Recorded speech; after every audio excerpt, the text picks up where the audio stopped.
प्रकटित परब्रह्मतत्त्वं युवानम् वर्षिष्ठान्ते वसदृशिगणैरावृतं ब्रह्मनिष्ठैः आचार्येन्द्रं करकलितचिन्मुद्रमानन्दमूर्तिम् स्वात्मा रामं मुदितवदनं दक्षिणामूर्तिमीडे वटविटपि समीपे भूमिभागे निषण्णम् सकलमुनिजनानां ज्ञानदातारमारात् त्रिभुवनगुरुमीशं दक्षिणामूर्तिदेवं जननमरणदुःखच्छेद दक्षं नमामि।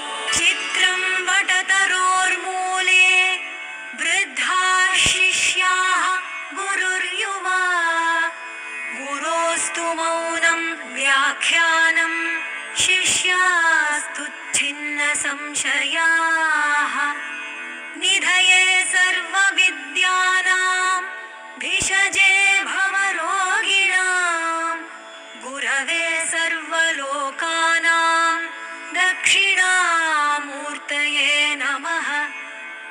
ॐ नमः प्रणवार्थाय शुद्धज्ञानैकमूर्तये निर्मलाय प्रशान्ताय दक्षिणामूर्तये नमः।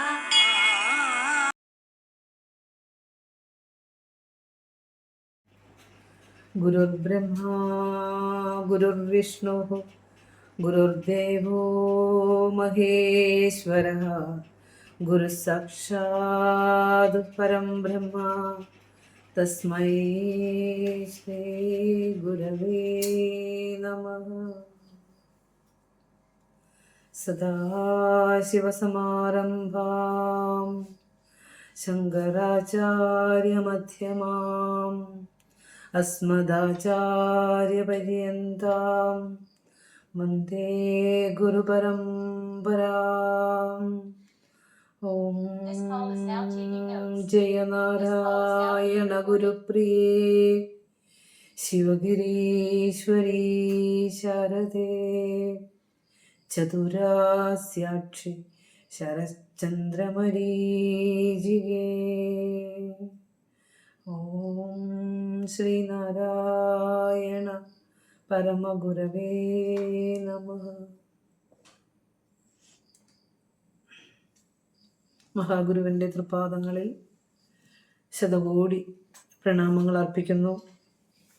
എല്ലാവർക്കും സുപ്രഭാതം, ശുഭദിനം, നമസ്കാരം. പൂജനീയ സന്യാസി ശ്രേഷ്ഠന്മാർക്കും സ്മൈൽ ദർശൻ്റെ എല്ലാ ഭാരവാഹികൾക്കും നമ്മളുടെ ഈ സത്സംഗത്തിലെ ഇവിടെ ജ്ഞാനദാന യജ്ഞം നടത്തിക്കൊണ്ടിരിക്കുന്ന എല്ലാ ആചാര്യന്മാർക്കും സർവോപരി ഈ സത്സംഗത്തിലേക്ക് പുലർകാല തന്നെ എന്നും സമാഗതരാവുന്ന ആത്മജിജ്ഞാസുക്കൾക്കും ബാലവേദിയിലെ കുഞ്ഞുമക്കൾക്കും പ്രാർത്ഥന ചൊല്ലിയ അമ്മമാർക്കും എല്ലാവർക്കും വിനീതമായ നമസ്കാരം. നമ്മൾ എന്നും മനസ്സിനെ ശാന്തമാക്കിക്കൊണ്ട് സത്തായതിനെ കേട്ടുകൊണ്ടാണ് ഈ പ്ലാറ്റ്ഫോമിൽ ഇരിക്കുന്ന ഓരോ സുഹൃത്തുക്കളുടെയും ജീവിതം തുടങ്ങുന്നത്. എന്നും അതുതന്നെ വലിയൊരു അത്ഭുതവും ആശ്ചര്യവും തന്നെയാണ്. എങ്ങനെയാണ് എന്ന് വാക്കുകൊണ്ട് പറയാനാവാത്ത ഒരാശ്ചര്യമാണ് സ്മൈൽ ദർശനെ കുറിച്ച് പറയുമ്പോൾ എല്ലാവർക്കും ഉള്ളത്. കാരണം അത്രയും അധികം ആളുകൾ പുലർകാല തന്നെ സത്യനെ കേൾക്കുവാൻ ഉത്സുകരായിട്ട് ആ അമൃതത്തെ ശ്രവിക്കുവാനായിട്ട് എത്തുക എന്ന് പറഞ്ഞാൽ അത് പുണ്യമാണ്, ജന്മപുണ്യമാണ്. അപ്പോൾ നമ്മളുടെ ഒരു ദിവസം നന്മയെ കേട്ടുകൊണ്ട് സത്യനെ കേട്ടുകൊണ്ടാണ് തുടങ്ങുന്നത്. നമ്മളിവിടെ വിചാരം ചെയ്തുകൊണ്ടിരിക്കുന്ന കൃതി ദക്ഷിണാമൂർത്തി സ്തോത്രമാണ്.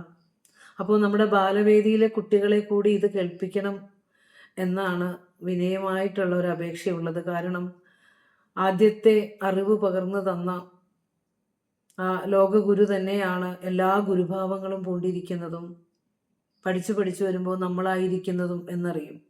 അപ്പോൾ ഈ വിശിഷ്ടമായ ജ്ഞാനത്തെ ഒന്ന് ചൊല്ലാനെങ്കിലും നമ്മുടെ കുട്ടികൾ പഠിച്ചാൽ അവർ പഠിക്കുന്ന എല്ലാ വിദ്യയും പ്രകാശിക്കും. അതുകൊണ്ട് ഈ ക്ലാസ്സിലേക്ക് അവരെയും കൂടിയൊക്കെ നേരത്തെ തന്നെ ജോയിൻ ചെയ്യിപ്പിക്കണം എന്നുള്ള ഒരു അപേക്ഷ കൂടിയുണ്ട്. നമ്മൾ ദക്ഷിണാമൂർത്തി സ്തോത്രത്തിലെ ധ്യാന ശ്ലോകങ്ങളാണ് പഠിച്ചുകൊണ്ടിരിക്കുന്നത്. ഈ ശ്ലോകങ്ങൾ എന്നും നമ്മൾ ധ്യാനിക്കണം. അപ്പോൾ നമ്മളത് നമ്മുടെ ധ്യാനത്തിൻ്റെയും ഉപാസനയുടെയും ഒക്കെ ഭാഗമാകും അത്. കാരണം ഗുരുവിൻ്റെ ശിവശതകം എന്ന ഏറ്റവും ശ്രേഷ്ഠമായ ആ സ്തോത്രം തുടങ്ങുമ്പോൾ ദക്ഷിണാമൂർത്തി ദേവനെ സ്മരിച്ചുകൊണ്ട് തന്നെയാണ് തുടങ്ങുന്നതും. ഗുരു കാണിച്ചു തന്ന മാതൃകയിലൂടെയും വഴിയിലൂടെയുമാണ് നമ്മളും സഞ്ചരിക്കുന്നത്. അതുകൊണ്ട് നമ്മൾ പറഞ്ഞു, ശിവന്റെ ഗുരുഭാവമാണ്, സന്യാസി ഭാവമാണ് ദക്ഷിണാമൂർത്തി എന്ന്. ആദ്യ ഗുരുവായ ദക്ഷിണാമൂർത്തി ആദ്യ ശിഷ്യന്മാരായ സനക, സനന്ദ, സനാതന, സനത്കുമാരാദികൾക്ക് വിദ്യ പകർന്നു കൊടുക്കുന്നു. അപ്പോൾ അത് എങ്ങനെയാണ് വിദ്യ പകർന്നു കൊടുത്തത് എന്ന് വെച്ചാൽ മൗനത്തിലൂടെയാണ്. മൗനത്തിലൂടെ മാത്രമല്ല, ചിന്മുദ്രയിലൂടെ കൂടിയാണ്. ഒന്നും പഠിപ്പിച്ചില്ല, പക്ഷേ കാട്ടിക്കൊടുത്തു ചിന്മുദ്ര. അത്രയേ ഉള്ളൂ. നമ്മൾ ദേവതകൾക്ക് പ്രാർത്ഥന അർപ്പിക്കുമ്പോൾ, പൂജകൾ അർപ്പിക്കുമ്പോൾ ചിന്മുദ്രയിലൂടെയാണ് കൊടുക്കുന്നത്, അല്ലേ? നമ്മൾ പൂജകന്മാർ ചെയ്യുന്നത് നമ്മൾ കണ്ടിട്ടുണ്ട്. ഇവിടെ ദക്ഷിണാമൂർത്തി ഒരു ചിന്മുദ്ര മാത്രമേ കാണിച്ചുള്ളൂ. പിന്നെ മൗനമായി ഇരിക്കുക ചെയ്തത്. നമ്മൾക്ക് എല്ലാവർക്കും വേണ്ടി കൂടിയാണത്. കാരണം നീ ആര് നീ ആര് നീ ആര് എന്ന് ചോദിച്ച് മറ്റുള്ളവരിലേക്ക് നോക്കുന്ന, അല്ലെങ്കിൽ മറ്റുള്ളവരിലേക്ക് ചൂണ്ടുന്ന നമ്മുടെ അഹങ്കാരത്തിൻ്റെ ചൂണ്ടുവിരൽ മടക്കിയിട്ട് ആ സർവ ഈശ്വരനിലേക്ക്, പരബ്രഹ്മത്തിലേക്ക് ആ വിരൽ ചേർക്കുമ്പോൾ, ആ ജീവനെ ചേർക്കുമ്പോൾ നമ്മുടെ ജീവിതം ധന്യമായി.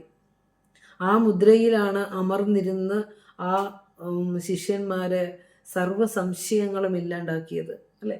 ആ ഒരു ശ്ലോകം നമ്മൾ വിചാരം ചെയ്തു.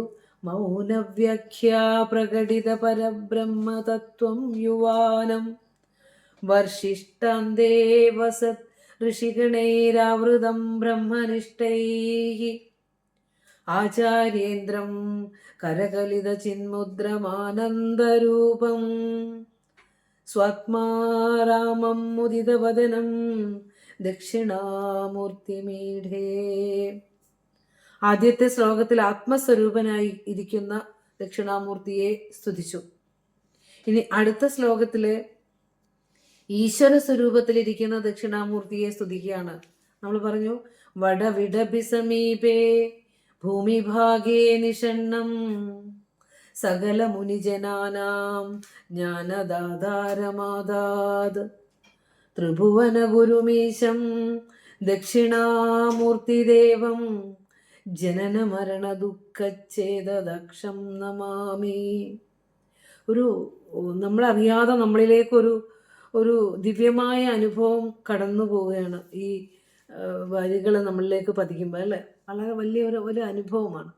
ഇവിടെ നമ്മളത് വിശദീകരിച്ചതാണ് കഴിഞ്ഞ ക്ലാസ്സിൽ. എവിടെയാണ് ഇരിക്കുന്നതെന്ന് വെച്ചാൽ ആലിൻ്റെ ചുവട്ടിലാണ് ഇരിക്കുന്നത്. പേരാലിൻ്റെ ചുവട്ടിലാണ് ഇരിക്കുന്നത്. വടവിടഭി സമീപേ ഭൂമിഭാഗേ നിഷണ്ണം. അപ്പോൾ ആൽമരം എന്തിൻ്റെ പ്രതീകമാണ് എന്ന് നമ്മൾ പറഞ്ഞു. പ്രപഞ്ച സൃഷ്ടിയുടെ പ്രതീകമാണ് എന്ന് നമ്മൾ പറഞ്ഞു. അതുപോലെ തന്നെ ആ പ്രപഞ്ചത്തിൻ്റെ സൃഷ്ടിയെ പോലെ തന്നെ വിശാലവും ശാശ്വതവുമായ സ്വഭാവത്തെ കാണിക്കുന്ന 500-600 അധികം വർഷം നീണ്ടു നിൽക്കുന്ന ഒരു ശക്തിമത്തരമായ ഈ പ്രപഞ്ചത്തിൻ്റെ പ്രതീകമായി പറയാവുന്ന മരമാണ് ആൽമരം. അതിൻ്റെ വേരുകളാകട്ടെ ആഴത്തിൽ ഊർന്നിറങ്ങി ആ വൃക്ഷത്തെ സനാതനമായി നിലനിർത്തുന്ന ആ വേരുകൾ വേദസത്യത്തിൻ്റെ ആ ഉറപ്പുള്ള സനാതനമായ അടിത്തറയെയും കൂടി പ്രതിനിധാനം ചെയ്യുന്നതാണ്. അതുകൊണ്ടാണ് ഈ ആൽത്തറയിൽ ഇരിക്കുന്നത്. ഗുരുക്കന്മാരുടെ സങ്കല്പം, ഗുരുക്കന്മാർ സെലക്ട് ചെയ്യുന്നത് ആൽവൃക്ഷമാണ്. അതുകൊണ്ടാണത്. അപ്പോൾ ഇവിടെ എങ്ങനെയാണ് ഇരിക്കുന്നതെന്ന്, ആരാൽ പരിവൃതരായ ഇരിക്കുന്നത്? വടവിടഭി സമീപേ ഭൂമിഭാഗേ നിഷണ്ണം. ഭൂമിയുടെ ആ തറയിൽ, ആ വൃക്ഷത്തിൻ്റെ മൂലഭാഗത്ത് ഇരുന്നു കൊണ്ട് സകല മുനിജനാനാം ആരാത് ജ്ഞാനദാതാരം. സകല മുനികളുടെയും ആരാത് സമീപത്തിരുന്നു കൊണ്ട് ആ പരമമായ ജ്ഞാനത്തെ പകർന്നു കൊടുക്കുന്ന ത്രിഭുവന ഗുരുമീശം. കണ്ട, അവിടെ ഈശ്വരഭാവത്തിലാണ്. 3 ലോകങ്ങൾക്കും ഈശ്വരനായിട്ടുള്ള, ത്രിലോകങ്ങൾക്കും ആചാര്യനായിട്ടുള്ള ഈശ്വരനായിട്ടുള്ള ദക്ഷിണാമൂർത്തി. പിന്നെ എന്തിനു ദക്ഷിണാമൂർത്തിയെ നമ്മൾ അവിടെ ആ ശ്ലോകത്തിൽ എന്താ ഹൈലൈറ്റ് ചെയ്യുന്നത്? ജനന മരണ ദുഃഖ ഛേദദക്ഷം. നമ്മളൊക്കെ ഒരു ശരീരമാകുന്ന കൂട്ടിൽ പെട്ടിട്ട് ഈ ജനന മരണ ചാക്രികതയിൽ പെട്ടിരിക്കുന്നവരാ. ഈ ശരീരം മറയും, ആത്മാവ് സത്യം അറിഞ്ഞിട്ടില്ലെങ്കിൽ അടുത്ത ശരീരത്തിലേക്ക് വരും, അവിടെയും സത്യം അറിഞ്ഞില്ലെങ്കിൽ അടുത്ത ശരീരത്തിലേക്ക് വരും. അങ്ങനെ നമ്മളുടെ ജന്മാന്തരങ്ങളായിട്ടുള്ള സഞ്ചാരത്തിനിടയിൽ നമ്മളിതാ ഒരു ദിവ്യമായ ഈ ഒരു ജന്മത്തിൽ ഒരു മനുഷ്യ ശരീരത്തിൽ പെട്ടിട്ട് ഇതെല്ലാം ചെവിയിലൂടെ കേൾക്കുന്നു. എത്ര പുണ്യം! ഒരു ബ്രാഹ്മ മുഹൂർത്തത്തിൽ, ഒരു പ്രഭാതത്തിൽ തന്നെ കേൾക്കുന്നു. എന്തോ മുജ്ജന്മ സുഹൃതവും പുണ്യവും ഒക്കെയാണത്. അപ്പോൾ എന്തിനാ ഇത് പഠിക്കണമെന്ന് വെച്ചാൽ ജനന മരണ ദുഃഖ ഛേദദക്ഷം. ഇതിനാ നമ്മൾ ദക്ഷിണാമൂർത്തിയെ സ്തുതിക്കുന്നത്. ദക്ഷിണാമൂർത്തിയുടെ തന്നെ സ്വരൂപമായ ഗുരുക്കന്മാരെ പഠിക്കുന്നത് എന്തിനാ? ജനന മരണ ഛേദത്. ഈ ജനിമരണ ആ ചാക്രികതയിലെ ചക്രത്തിൽ, സംസാര ചക്രത്തിൽ പെട്ടുപോയ നമ്മളെ ആ സംസാരമാകുന്ന ആ ജനിമരണങ്ങളാകുന്ന ആ ചങ്ങലയെ ഒന്ന് ഛേദിച്ച് കളയണം. എന്നിട്ട് സ്വരൂപത്തിലേക്ക് എത്തണം എനിക്ക്. അതിന് ദക്ഷം സമർത്ഥനായിട്ടുണ്ട്. അതുകൊണ്ടാണ് ജനന മരണ ദുഃഖച്ഛേദദക്ഷം. അതായത് ജനന മരണ ക്ലേശങ്ങളെ സംഹരിക്കുന്നതിൽ, ഇല്ലാണ്ടാക്കുന്നതിൽ സമർത്ഥനായിട്ടുള്ള ജനന മരണ ദുഃഖ ഛേദദക്ഷം ദക്ഷിണാമൂർത്തിം ഈടെ. ദക്ഷിണാമൂർത്തിം നമാമി. ജനന മരണ ദുഃഖങ്ങളെ എല്ലാം ഇല്ലാതെയാക്കുന്ന, ജനിച്ചു കഴിഞ്ഞാൽ ജന്മ ദുഃഖ ജരാ വ്യാധി ക്ലേശങ്ങൾ ഒക്കെ ആയിട്ട് മനുഷ്യജീവിതം ശരീരത്തിൽ വന്നു കഴിഞ്ഞാൽ ദുഃഖമാണ്, അത് ഏത് ശരീരമായാലും. അപ്പോൾ അതിനെ ഛേദിച്ച് കളയുന്നതിന് വേണ്ടിയാണ് നമ്മൾ ഗുരുപാദങ്ങളിൽ അഭയം തേടുന്നത്. നമ്മുടെ ജീവിതം എത്രയോ ദുഃഖങ്ങളിലൂടെയും ദുരിതങ്ങളിലൂടെയാണ് കടന്നു പോകുന്നത്. ഓരോ നിമിഷവും ഒന്ന് വേദനയില്ലാതെ, ശരീരത്തിന് വേദനയില്ലാതെ ഒന്ന് കടന്നു പോകാൻ തന്നെ നമ്മൾ എത്ര ക്ലേശിക്കുന്നു. അതോടൊപ്പം നമ്മളെ ആശ്രയിക്കുന്നവരെയും നമ്മൾ ജീവിക്കുന്ന സാഹചര്യങ്ങളിൽ നിന്നും ഒക്കെ ഉണ്ടാകുന്ന ദുഃഖങ്ങൾ എത്രയാണ്. അപ്പോൾ ആ ദുഃഖക്കടലിൽ കിടന്ന് നീറുന്ന നമ്മളെ ആത്മജ്ഞാനത്തിൻ്റെ അമൃതം പകർന്നുകൊണ്ട് ആ ജനന മരണങ്ങൾക്ക് പരിഹാരം ഉണ്ടാക്കിക്കൊണ്ട് ഇനി ഒരിക്കലും ആ ജനന മരണ ചങ്ങലയിലേക്ക് തള്ളിവിടാതെ, സാഗരത്തിലേക്ക് തള്ളിവിടാതെ നമ്മളെ അമൃതത്തിലേക്ക് നയിക്കുന്ന ആ ഗുരുസ്വരൂപത്തെയാണ് നമ്മൾ വന്ദിക്കുന്നത്. അപ്പോൾ ശൈശവ ബാല്യ യൗവന കൗമാരങ്ങളിലൂടെയൊക്കെ കടന്ന് എത്ര അവസ്ഥകൾ കടന്നുപോയി. ആ ഓരോ അവസ്ഥയിലും ആ അവസ്ഥയെ കണ്ടുകൊണ്ട് ഈശ്വരൻ നമ്മോടൊപ്പം കൂടെയുണ്ട്. ശരീരം മാറുന്ന ശരീരത്തിൽ മാറാത്ത ആ മാറ്റമില്ലാത്ത നിത്യനൂതനമായ ആ ചൈതന്യം നമ്മുടെ ഓരോ അവസ്ഥയെയും കണ്ടുകൊണ്ട് നമ്മളിൽ അമൃതം പകർന്നുകൊണ്ടിരിക്കുന്നുണ്ട്. ഈ ആത്മസ്വരൂപത്തെയാണ് നമുക്ക് പകർന്നു തരുന്നത്. എന്തുകൊണ്ടാണ് നമുക്ക് ദുഃഖം വരുന്നത് എന്ന് വെച്ചാൽ, നാം ശരീരമാണ് എന്ന ചിന്തയാണ് നമ്മളെ ദുഃഖിപ്പിക്കുന്നത്. ഗുരു നമ്മളോട് പറഞ്ഞു തന്നു, നാം ശരീരമല്ല അറിവാകുന്നു. പക്ഷെ നമുക്കത് മനസ്സിലാകിട്ടില്ല. നമുക്കത് ചൊല്ലാൻ മാത്രമേ അറിയുള്ളൂ. അത് നമുക്ക് ഒരു ബുദ്ധിയുടെ തലത്തിൽ പോലും പിടികിട്ടിയിട്ടില്ല. അതുകൊണ്ട് നമ്മൾ എന്ത് വിചാരിക്കും? നാം ശരീരമാണ് എന്ന് ചിന്തിക്കും. എൻ്റെ ശരീരത്തോട് ചേർത്ത് വെച്ചിരിക്കുന്ന എല്ലാതുകളെയും നമ്മൾ ലാളിക്കും. അവർക്ക് വരുന്ന ദുഃഖം നമ്മുടെ ദുഃഖമാണെന്ന് കരുതും. അപ്പോൾ നാം ശരീരമാണെന്ന തെറ്റിദ്ധാരണയാണ് എല്ലാ ദുഃഖങ്ങൾക്കും കാരണം. അപ്പോൾ ആ ഒരു ചിന്ത, അങ്ങനെയുള്ള ആ തെറ്റായ ആ ഇരുട്ടിൽ നിന്ന് ഒക്കെ നമ്മളെ വഴി കാണിക്കുവാനാണ് നമ്മൾ ഇത്രയും ശ്രേഷ്ഠമായ ഗ്രന്ഥങ്ങളൊക്കെ നമ്മുടെ മുന്നിലേക്ക് ഗുരുക്കന്മാർ എത്തിച്ചിരിക്കുന്നത്. അപ്പോൾ 2ാം ശ്ലോകത്തിൻ്റെ അർത്ഥം കഴിഞ്ഞ ക്ലാസ്സിൽ പറഞ്ഞതാണ്. നമുക്ക് ധ്യാന ശ്ലോകങ്ങൾ തീർത്തിട്ട് വേണം ദക്ഷിണാമൂർത്തി സ്തോത്രത്തിലേക്ക് കയറാൻ. കാരണം ഗുരുക്കന്മാരുടെ ഒരു സ്വരൂപം അറിഞ്ഞുകൊണ്ട് അവരെ വീണ്ടും വീണ്ടും വീണ്ടും പ്രണമിച്ചുകൊണ്ട് നമ്മൾ ദക്ഷിണാമൂർത്തി സ്തോത്രത്തിലേക്ക് അടുക്കുമ്പോൾ നമുക്ക് മനസ്സിലാകുന്നൊരു സത്യമുണ്ട്. ശ്രീനാരായണ പരമഹംസദേവൻ ഗുരു നമുക്ക് നൽകിയിരിക്കുന്ന കൃതികൾ ആഴത്തിലുള്ള ഒരു ആ കൃതിയുടെ ആഴത്തിലേക്കുള്ള ഒരു യാത്രയ്ക്ക് നമുക്ക് ഈ പഠനം സഹായിക്കും. കാരണം ദക്ഷിണാമൂർത്തി സ്തോത്രത്തിലൂടെ ഒന്ന് കടന്നു പോകുമ്പോൾ എനിക്ക് ഒരിക്കലും ഇതൊരു പുതിയ ടെക്സ്റ്റാണോ, ഒരു പുതിയ വാക്കുകൾ പഠിക്കുന്നതായിട്ട് തോന്നുന്നില്ല. കാരണം ഇതെല്ലാതും തന്നെ, ഇതിൽ പറയുന്ന എല്ലാ കാര്യങ്ങളും തന്നെ സ്വകൃതികളിലൂടെ ഗുരു നമുക്ക് പകർന്നേകിയിട്ടുള്ളതാണ്. അതുകൊണ്ട് ഇതൊരു പുതിയ ടെക്സ്റ്റേ ആവില്ല. നിങ്ങളിത് കേൾക്കുമ്പോൾ, ഈ അമൃതം രുചിക്കുമ്പോൾ നിങ്ങൾ ഓർക്കും, ഗുരു ഇത് ഇവിടെ പറഞ്ഞാണല്ലോ, ഗുരു ഇത് അവിടെ പറഞ്ഞതാണല്ലോ, ഗുരു ഇത് ഇങ്ങനെ ഒന്നും കൂടി ഇങ്ങനെ ക്ലിയർ ആക്കി ഇങ്ങനെയാണല്ലോ പറഞ്ഞു തന്നത് എന്നൊക്കെ നിങ്ങളുടെ ഉള്ളിലേക്ക് കടക്കും. ആ രീതിയിലാണ് നമ്മളുടെ ക്ലാസ് ഗുരുദേവ ദർശനവുമായി ചേർത്ത് വെച്ചുകൊണ്ടാണ് നമ്മൾ പോകുന്നത്. അപ്പോൾ 2ാം ശ്ലോകത്തിൻ്റെ ആശയം എന്താ? ത്രിലോകങ്ങൾക്കും ഗുരുവും ജനന മരണ ക്ലേശങ്ങളെ ഇല്ലാതാക്കുന്നവനും ആൽച്ചുവട്ടിൽ ആസനസ്ഥനായിരിക്കുന്നവനും തൻ്റെ സമീപത്ത് സമ്മേളിച്ച ആ സർവ ഋഷിമാർക്കും ജ്ഞാനം പകർന്നു കൊടുക്കുന്നവനുമായ ദക്ഷിണാമൂർത്തിക്ക് നമസ്കാരം എന്നാണ്. അപ്പോൾ ഇനി ആ 2 ശ്ലോകങ്ങളും പഠിച്ചുകൊള്ളുക. അടുത്ത ആഴ്ച വരുമ്പോൾ ഈ ധ്യാന ശ്ലോകങ്ങൾ ഹൃദയസ്ഥമാക്കി വേണം വരാനായിട്ട്. അടുത്ത ശ്ലോകം ശ്രീനാരായണീയ സംസ്കാരത്തിലുള്ള എല്ലാവർക്കും പരിചിതമാണ്. 3ാമത്തെ ശ്ലോകം ചിത്രം വടതരോർമൂലേ വൃദ്ധാഃ ശിഷ്യാഃ ഗുരുർയുവാ ഗുരോസ്തു മൗനം വ്യാഖ്യാനം ശിഷ്യാസ്തു ഛിന്ന സംശയാഃ. ചിത്രം വടതരോർമൂലേ. ഓരോ ശ്ലോകം എടുത്ത് വെച്ചിട്ട് ഓരോ വരിയെ നോക്കിയിരിക്കുക, ഓരോ അക്ഷരങ്ങളും തെറ്റാതെ. ചിത്രം വടതരോർമൂലേ വൃദ്ധാ ശിഷ്യാ ഗുരുർയുവാ ഗുരോസ്തു മൗനം വ്യാഖ്യാനം ശിഷ്യാസ്തു ഛിന്ന സംശയാഃ. നോക്കാം നമുക്ക്. അവിടെ അതെല്ലാം ചൊല്ലാൻ അറിയാമെന്ന് തോന്നുന്നു. കാരണം നമുക്ക് ശിവശതകത്തിലെ 4ാം ശ്ലോകത്തിൽ ഗുരു തന്നിട്ടുള്ള കാര്യം തന്നെയാണ് ഇവിടെ സംസ്കൃത ഭാഷയിൽ എഴുതി വെച്ചിരിക്കുന്നത് ധ്യാന ശ്ലോകമായിട്ട്. ഏതാണത്? സനക സനന്ദ സനത്കുമാരർ മുൻപാം മുനിജനമോടുപദേശമോതി മുന്നം കനിവൊടു തെക്കുമുഖം തിരിഞ്ഞു കല്ലാൽ തണലിലിരുന്നൊരു മൂർത്തി കാത്തുകൊള്ളുക. കണ്ടോ? ആദിഗുരു തന്നെയായ വിശ്വഗുരുവായ ശ്രീനാരായണ ഗുരുദേവൻ ആ ആദിഗുരു സങ്കല്പത്തിലുള്ള ദക്ഷിണാമൂർത്തിയെ സ്മരിച്ചുകൊണ്ടും ആദി ശിഷ്യന്മാരെ സ്മരിച്ചുകൊണ്ടും ഒക്കെയാണ് നമുക്ക് പരിചയപ്പെടുത്തി തരുന്നത് ദക്ഷിണാമൂർത്തി ദേവനെ. ഇപ്പോൾ ഇവിടെ പറയാണ് ചിത്രം, ആശ്ചര്യം.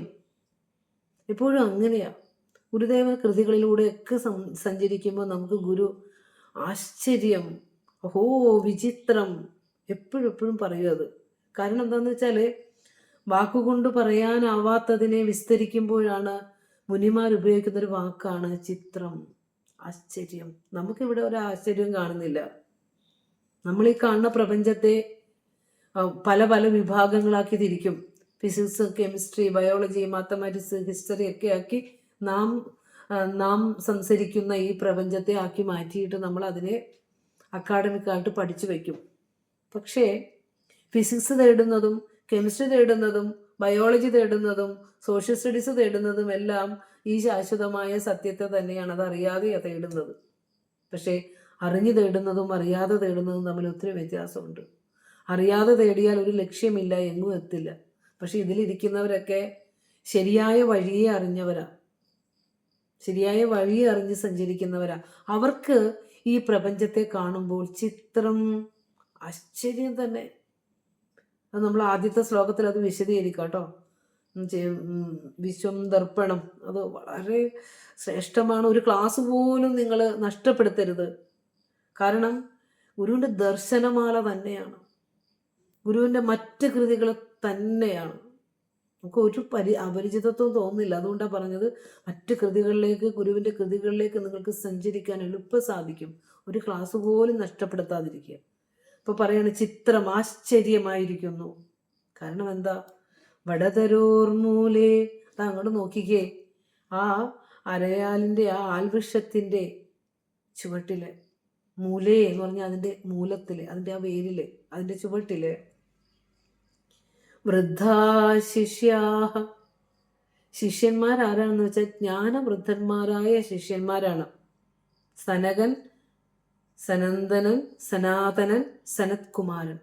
ഇവരെ ആദ്യ ശിഷ്യന്മാരാണെന്ന് പറയുന്നതോടൊപ്പം തന്നെ നമ്മൾ മനസ്സിലാക്കേണ്ടത് കൃതയുഗത്തിലും ത്രേതായുഗത്തിലും ദ്വാപരയുഗത്തിലും കലിയുഗത്തിലും ഒക്കെ ഈ ഋഷിമാര് ഉണ്ടാവുന്നുണ്ട്.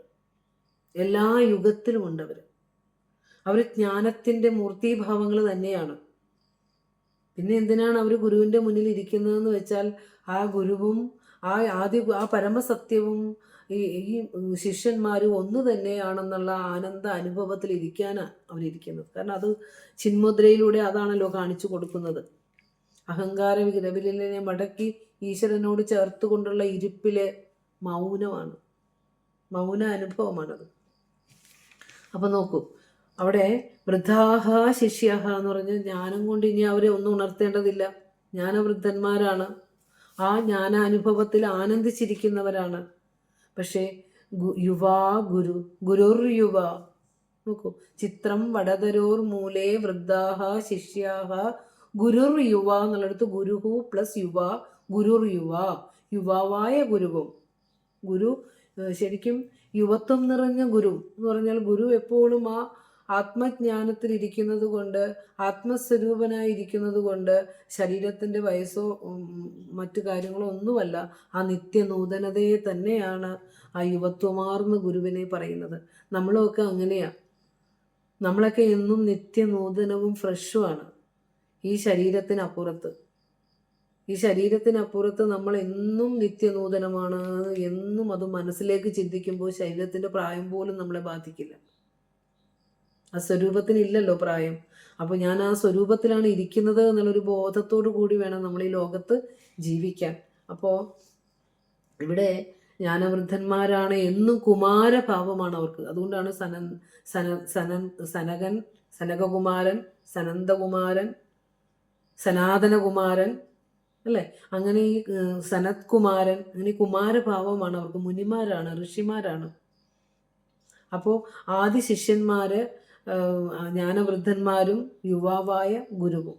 ഇനി എങ്ങനെയാണ് വിദ്യ പകരുന്നത് എന്ന് വെച്ചാൽ ഗുരുസ്തു മൗനം വ്യാഖ്യാനം, പഠിപ്പിച്ചത് മൗനഭാഷയിലാണ് വിശദീകരണം നടത്തിയത്.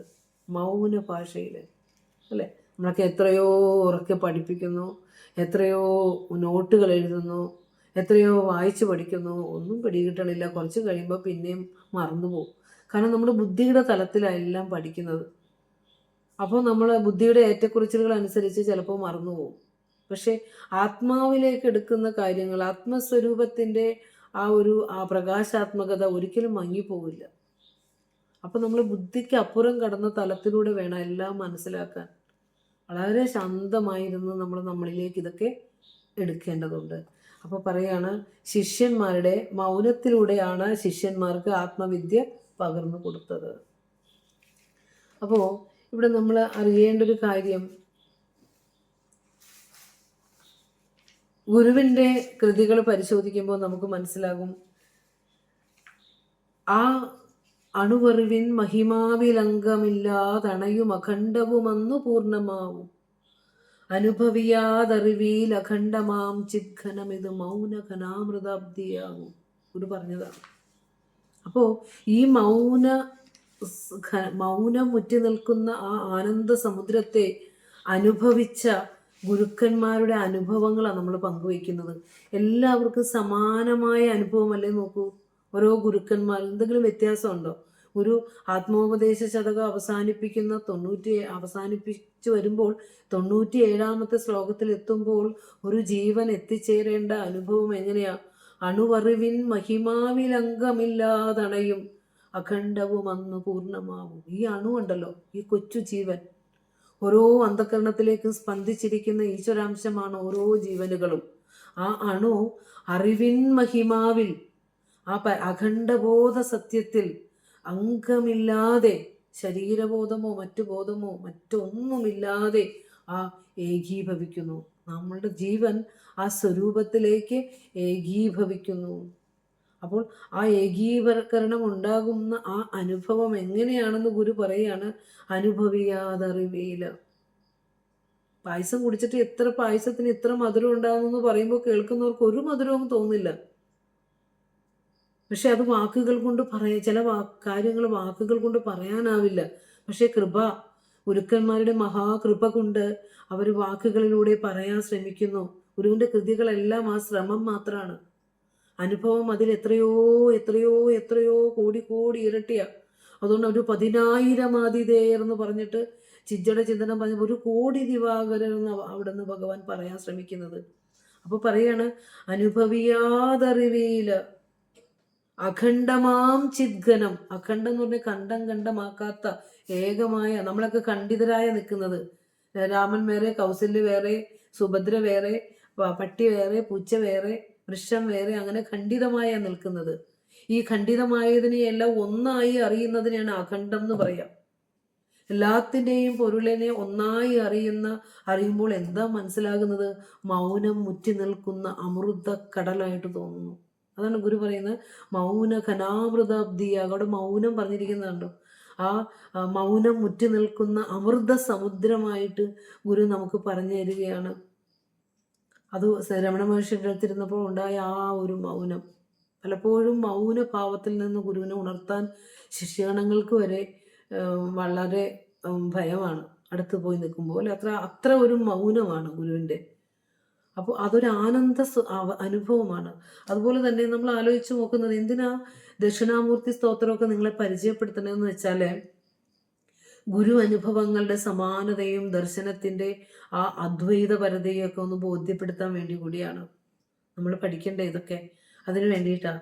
അതുപോലെ തന്നെ വിവേക ചൂടാമണിയിൽ സമാനമായ അനുഭവം 482 ശ്ലോകത്തിൽ ആചാര്യസ്വാമികൾ പറയുക, വാചാവക്തുമശക്യമേവ മനസാ മന്തും ന വാ ശക്യതേ. വാചാവക്തുമശക്യമേവ മനസാ മന്തും ന വാ ശക്യതേ. സത്യം പറഞ്ഞാൽ ഇത് പറയുമ്പോൾ എനിക്ക് പറയാൻ പറ്റാറില്ല. അനുഭവിച്ചിട്ടില്ലെങ്കിൽ പോലും ആ അനുഭവം വാക്കുകൊണ്ട് പറയുമ്പോൾ പോലും അനുഭവം ഉണ്ടായി പോണു. വാചാവക്തുമശക്യമേവ, ഇത് വാക്കുകൾ കൊണ്ട് വർണ്ണിക്കാൻ പറ്റുന്നില്ല. മനസാമന്തും, മനസ്സുകൊണ്ട് മനനം ചെയ്യുവാൻ വാ ശക്യതേ. മനസ്സുകൊണ്ട് പറയാനും പറ്റുന്നില്ല, വാക്കുകൊണ്ട് പങ്കുവയ്ക്കാനും പറ്റുന്നില്ല, മനസ്സുകൊണ്ട് ചിന്തിക്കാനും പറ്റുന്നില്ല. മന്തും എന്ന് പറഞ്ഞാൽ ചിന്തിക്കാൻ, ആലോചിക്കാൻ പറ്റുന്നില്ല. മനസ്സിനപ്പുറമുള്ള അനുഭവമാണ്. അതുകൊണ്ടാണ്. പിന്നെ അത് എന്താണെന്ന് ആചാര്യസമ്മേളനം പങ്കുവയ്ക്കുക, സ്വാനന്ദാമൃതപുരപൂരിത പരബ്രഹ്മാംബുദേർ വൈഭവം. ഇവിടെ ഗുരു ഇവിടെ പറഞ്ഞാൽ ആനന്ദക്കടൽ പൊങ്ങിത്താനേ പായുന്നിതാ പരന്നൊരു പോൽ. ശ്രീനാരായണ ഗുരുദേവന്റെ അനുഭവം ഇവിടെ പറയാ, സ്വാനന്ദാമൃതപുരപൂരിത പരബ്രഹ്മാംബുദേർ വൈഭവം. അതായത് സ്വാത്മാനന്ദാമൃതം നിറഞ്ഞു കവിയുന്ന ആ എന്താ പറയുക, ആ ബ്രഹ്മസമുദ്രത്തിൻ്റെ വൈഭവം. അതാണ് വാക്കുകൾ കണ്ടോ പറയണത്. വാക്ക് പറ്റണില്ല, അവിടെ വാക്ക് പര്യാപ്തമാകുന്നില്ല. ആനന്ദാമൃതം നിറഞ്ഞു കവിയുന്ന ആ ബ്രഹ്മസമുദ്രത്തിൻ്റെ വൈഭവം, ആ ബ്രഹ്മാനന്ദ രസാനുഭൂതിയിൽ അലിഞ്ഞിരിക്കുമ്പോൾ ഉണ്ടാകുന്ന ആ അനുഭവം എങ്ങനെയാണെന്ന് പറയാ. അംബോരാശി വിശീർണ വാർഷിക ശിലാഭാവം ഭവേന്മേ മനോ. അംബോരാശി വിശീർണ വാർഷിക ശില പോലെയാണെന്ന്. വാർഷിക ശില എന്ന് വെച്ചാൽ ആലിപ്പഴം. മഴ പെയ്യുമ്പോൾ ആകാശത്ത് മഴയ്ക്കൊപ്പം വീഴുന്ന ഐസ് കട്ടകൾക്കാണ് പിന്നെ നമ്മൾ ആലിപ്പഴം എന്ന് പറയാം. അത് ആലിപ്പഴം ഒരു കടലിലെ, ഒരു സമുദ്രത്തിലേക്ക് വീണാൽ ആ അംബോരാശിയിലേക്ക്, വെള്ളത്തിലേക്ക്, ജലത്തിലേക്ക് ഈ ആലിപ്പഴം ഐസ് കട്ടകൾ വന്ന് പതിക്കുമ്പോൾ എങ്ങനെ ഉണ്ടാകുമെന്ന് പറയാണ്. അതുപോലെയുള്ള ഒരു ഭാവമാണ് എൻ്റെ മനസ്സിൽ. ആലിപ്പഴം പൊഴിയുമ്പോൾ, സമുദ്രത്തിൽ വീഴുമ്പോൾ ഓരോ കണവും ആ സമുദ്രത്തിലേക്ക് അലിഞ്ഞില്ലാണ്ടാവും. അതുപോലെ അംബോരാശി വിശീർണ വാർഷിക ശിലാഭാവം ഭജൻ മേ മനോ, എൻ്റെ മനസ്സ് അങ്ങനെയായിരിക്കുന്നു. യസ്യാം ശംശലവേ, ഓരോ സമുദ്രത്തിന്റെ ഓരോ അംശവുമായി ആ ഐസ് കട്ട ലയിച്ച് ലയിച്ച് ലയിച്ച് ഏകീഭവിക്കുന്നു. യസ്യാം ശംശലവേ വിലീനമധുനാനന്ദാത്മനാ നിർവൃതം, ഓരോ അംശവും വിലീനം, അധുന ആനന്ദാത്മനാ നിർവൃതം, അത്തരത്തിലുള്ള ഓരോ അംശത്തിലും ആ ഐസ് കട്ടകൾ ലയിച്ച് ലയിച്ച് ഇല്ലാതെയായി മാറുന്നത്. ഉപ്പുപാവ സമുദ്രത്തിന്റെ ആഴമിളക്കാൻ പോയ ഉപ്പുപാവ ലയിച്ച് ലയിച്ച് ഉപ്പായി ആ സമുദ്രമായി മാറിയതുപോലെ ആ വാർഷിക ശിലകളെല്ലാം ഓരോ അംശവും അലിഞ്ഞലിഞ്ഞ് ജലം മാത്രമായിട്ട് മാറുന്നു. അതുപോലെയുള്ള ആ സ്വരൂപത്തിലേക്ക് ലയിക്കുമ്പോഴുള്ള ആ നിർവൃതി അത്രയ്ക്കാണെന്ന് പറയുന്നുണ്ട്. ഗുരു പറഞ്ഞ പോലെ പങ്കാരും പറ്റുവാനില്ല, ഇരവു പകലിരുന്നിച്ചയും തേനുറിഞ്ചും ചങ്കാരം പോലുമില്ല, ഇങ്ങിതിനെ ഇനിമയോടാസ്വദിച്ചിടുവാൻ വാ. അപ്പോൾ മഹാഗുരു അനുഭവ രസികതയോടെ, മഹാഗുരുക്കന്മാര് കൃപയോടെ നമുക്ക് പറഞ്ഞു തന്നിരിക്കുന്ന ഈ അനുഭവങ്ങളെയൊക്കെ നമ്മൾ ആ അനുഭവത്തിൻ്റെ ഒരു കണികയെങ്കിലും ഞങ്ങൾക്കും തരണേ ഭഗവാനെ. ഞങ്ങൾ ഈ ജീവിത ദുഃഖങ്ങൾ, ഞങ്ങൾക്ക് താങ്ങാനാവുന്നില്ല ദുഃഖങ്ങൾ പലപ്പോഴും, ശരീരത്തിൻ്റെ ദുഃഖം പോലും. അപ്പോൾ ആ ആനന്ദത്തിൻ്റെ ഒരംശം അനുഭവിക്കാൻ ഈ ജന്മത്തിൽ ഞങ്ങളെയും ഒക്കെ പാത്രമാക്കണേ ഭഗവാനെ. ഞങ്ങൾ ഞങ്ങളുടെ ബുദ്ധി കൊണ്ട് ഇത് പഠിക്കാൻ ശ്രമിക്കുന്നു, ഞങ്ങളുടെ ബുദ്ധി പോലും ഇത് നിൽക്കണില്ല. അപ്പോൾ ബുദ്ധിയെ അടക്കിക്കൊണ്ടുള്ള അനുഭവത്തിന് ഞങ്ങളെയും കൂടി പാത്രമാക്കണേ എന്ന് മഹാഗുരുക്കന്മാരോട് നമുക്ക് പ്രാർത്ഥിക്കണം. ഇവിടെ പറയാണ്, ഈ ചിന്മുദ്രയിലൂടെ ദക്ഷിണാമൂർത്തി ശിഷ്യഗണങ്ങൾക്ക് ജ്ഞാനം പകരുമ്പോൾ ഭിദ്യതേ ഹൃദയഗ്രന്ഥി കർമ്മക്കെട്ടുകളെല്ലാം ഛേദിച്ച് ചിദ്യന്തേ സർവസംശയാഹ, ഒരു സംശയവും ഇല്ല. അറിയേണ്ടത് അറിഞ്ഞു കഴിഞ്ഞാൽ പിന്നെ സംശയം, നമ്മുടെ ചോദ്യം അപ്പം നിൽക്കുവേ, മൗനമായിട്ടിരിക്കും, ഒരു ചിരി മാത്രമേ ഉണ്ടാവുള്ളൂ. ലബ്ധ്വാ പുമാൻ തൃപ്തോ ഭവതി, യാതൊന്നിനെ കിട്ടേണ്ടതിനെ കിട്ടിയാൽ, അറിയേണ്ടതിനെ അറിഞ്ഞാൽ തൃപ്തനായി, മുക്തനായി, അമൃതനായി. എന്നാ കിഞ്ചിത് വാഞ്ചതി, പിന്നെ ഒന്നും ആഗ്രഹിക്കും, ഒന്നും വേണ്ട. ആദ്യം എനിക്കൊരു വലിയ കാറ് വാങ്ങണമെന്നായിരുന്നു, വലിയ വില കൂടിയ ഒരു ബ്രാൻഡ്. അപ്പോൾ ആ കാറ് വാങ്ങാൻ വേണ്ടി ഞാൻ കുറേ പരിശ്രമിച്ച്, എന്നെ കൊണ്ട് കൂടില്ല ഈ ജന്മം കൊണ്ട്, എനിക്ക് മനസ്സിലായി. ഒരുവന്റെ ചിന്തയാണ്.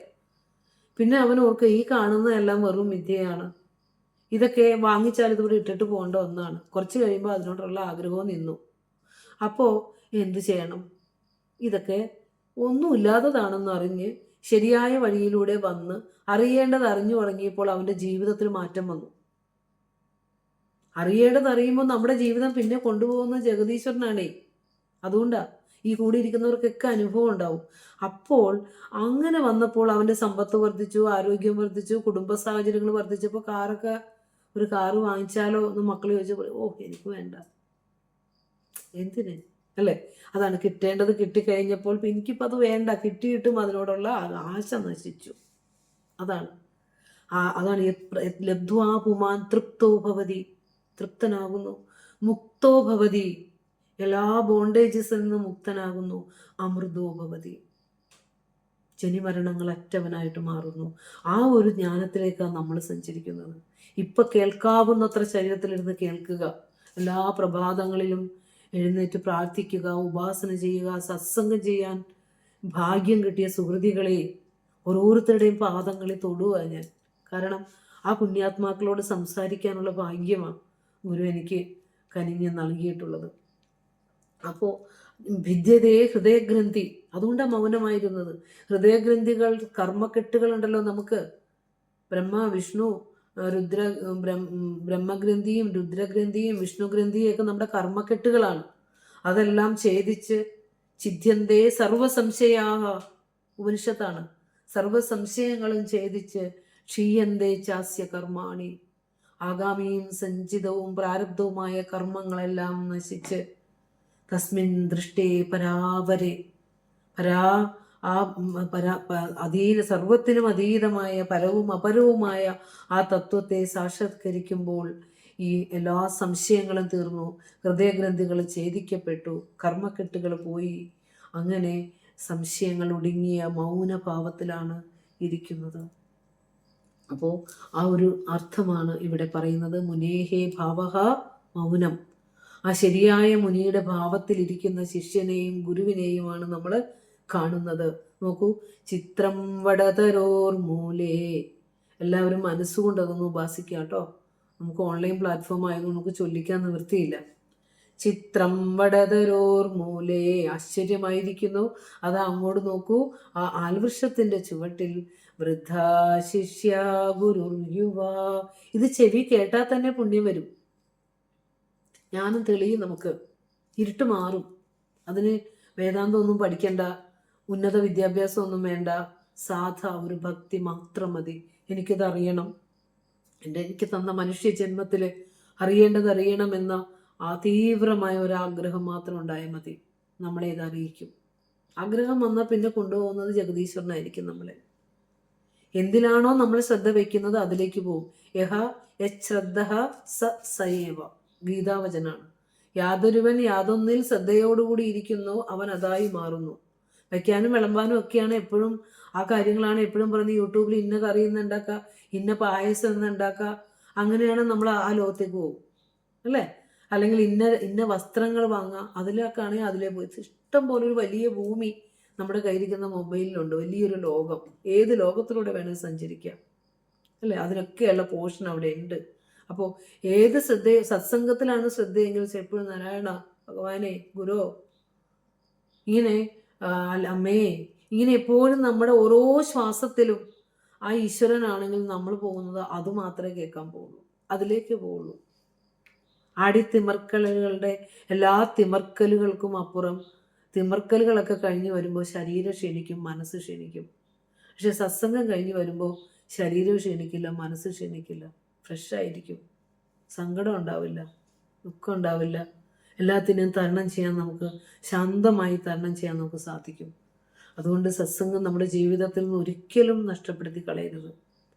അതിൻ്റെ മുകളിലേക്ക് സഞ്ചരിക്കുക, താഴത്തേക്ക് സഞ്ചരിക്കരുത് ഒരിക്കലും. അപ്പോൾ വൃദ്ധാ ശിഷ്യാഹ ഗുരുർയുവ, വൃദ്ധന്മാരായ ശിഷ്യന്മാരും.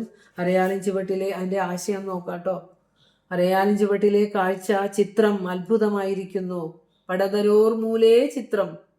ആൽവൃക്ഷത്തിന്റെ ചുവട്ടിൽ കാണുന്ന കാഴ്ചകൾ അത്ഭുതം. കാരണം വലിയ ഒരു ജ്ഞാന വിനിമയം നടക്കുകയാണ്. പക്ഷെ അവിടെ മൗനം, ഓരോ ഒച്ചപ്പാടോ ബഹളോ ഒന്നുമില്ല. അതാണ് നമ്മൾ എന്ത് ചെയ്യണമെന്ന് വെച്ച് കഴിഞ്ഞാൽ, നമ്മുടെ എല്ലാ ബഹളങ്ങളിൽ നിന്നും മനസ്സിനെ മുക്തമാക്കിക്കൊണ്ട് കുറേ സമയം നമ്മളൊന്നും മിണ്ടാതിരിക്കുക. മിണ്ടാതിരുന്നാൽ ചിലപ്പോൾ നമ്മുടെ മനസ്സുകൊണ്ട് ചിന്തിക്കും, അപ്പോഴും അത് മിണ്ടാതിരിക്കലാവില്ല.